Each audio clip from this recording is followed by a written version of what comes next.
Hey guys, had been busy with traveling, so sorry for delaying the very second episode. And here I'm going to provide you the second episode. I mean the second chapter of Getting the Best Cheesecake. And here we go. You okay? I said, going up to my just friend. She remained in her seat as her tears re-emerged. The last lecture had ended and the classroom was empty. I hadn't spoken much to Ananya after our lunch last week. Pretty girls behave best when you ignore them. Of course, they have to know you are ignoring them, for otherwise they may not even know you exist. But today I had to talk to her. She had cried in the class. We had auditorium-style classrooms with semicircular rows, so everyone could see everyone. Students sat in alphabetical order. Ananya, like all kids doomed with names starting with letter A, sat in the first row on the left side. She sat between Ankur and Aditya, both IITians who had already proposed to her without considering the embarrassment of being rejected and then sitting next to the rejection for the whole year.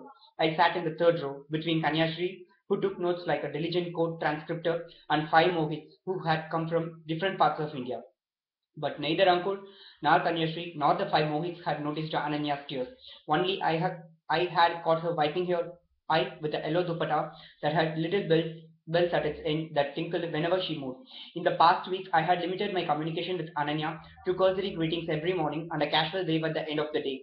During classes, we had to pay attention to the teachers. We had marks for class participation, saying something that sounds intelligent.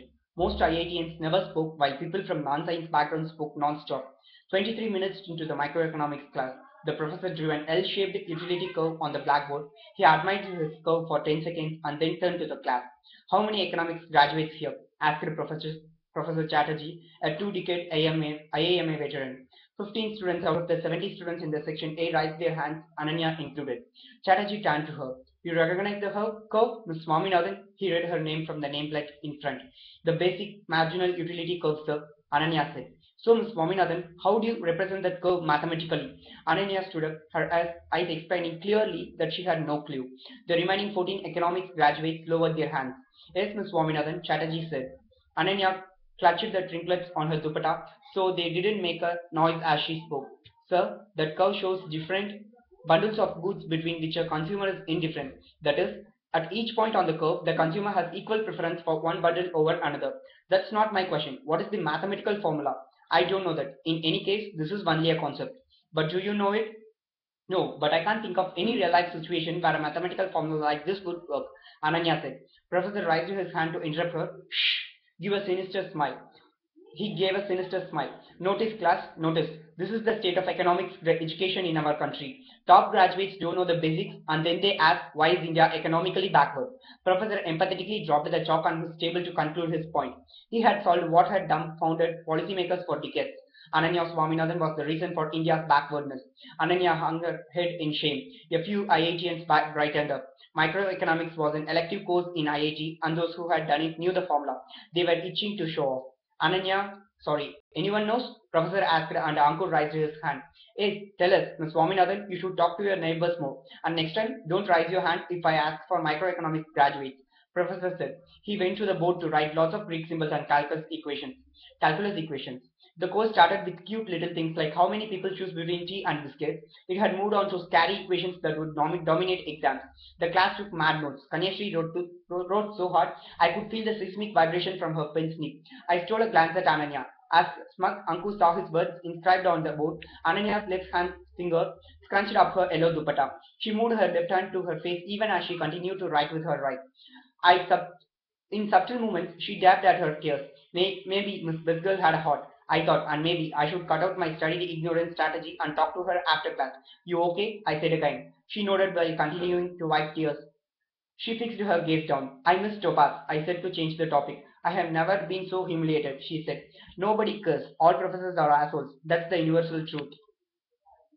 I offered, at least where I come from. You want to see my economics degree? I will show you my graduates. No, I said. I came third in the entire Delhi University. This wannabe engineer professor have turned economics from perfectly fine liberal arts subject to this Greek symbol junkyard, she said as she pointed to the formula on the board. I kept silent. You are from IIT? You probably love these equations, she said and looked up at me. Despite her tears, she still looked pretty. I looked at the blackboard. Yes, I did have a fondness for algebra. It's nothing to be ashamed of. Yet this wasn't the time. No, I'm not a big fan. Greek symbols do take the fun out of any subject.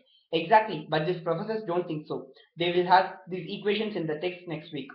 I'm going to flunk, and he's going to turn me into the specimen of the educated but clueless Indian student. I bet I am the staff room discussion right now. They are all frustrated, I said. We are half their age, but will earn twice as them in 2 years. Wouldn't you hate an 11-year-old if he earned double? She smiled. You need to hang that dupatta out to dry, I said. She smiled some more. We walked out of the class. We decided to skip lunch and have tea and omelette at the roadside. Rambai outside campus. Roadside Rambai outside campus.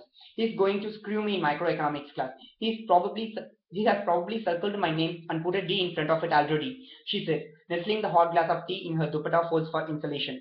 Don't freak out. Listen, you can study with me. I don't like these equations, but I am good at them. That's all we did at IIT for 4 years. She looked at me for a few seconds. Hey, I have no interest in being number 11. This is purely for study reasons. Actually, she laughed. Actually, the score is 13 now. The IITians? No, this time from NIT. They are catching up. I know, we are losing our age. Whatever, I don't want to be number 14. I thought I could teach you. She interrupted me. I can't learn economics from you. I'm a university topper in economics. You are an engineer. Then good luck, I said and stood up to pay. I didn't say that. I said you can't teach me, but we can study together. I looked at her. She looked nice, and I couldn't blame the 13 guys for trying. My roommate, if ever been to the girls' dorm, there is a first time for everything, I said. Cool, carry lots of books to make it clear what you are there for, Ananya advised. And that's it here. That's it, guys. Here overs the second episode, which means the second chapter of Two States Chetan Bhagat. And I will meet you all on the third chapter in our language, third episode of Chetan Bhagat. And I won't miss a day hereafter, I assure. And you can follow the channel for sure. Thank you. Bye bye.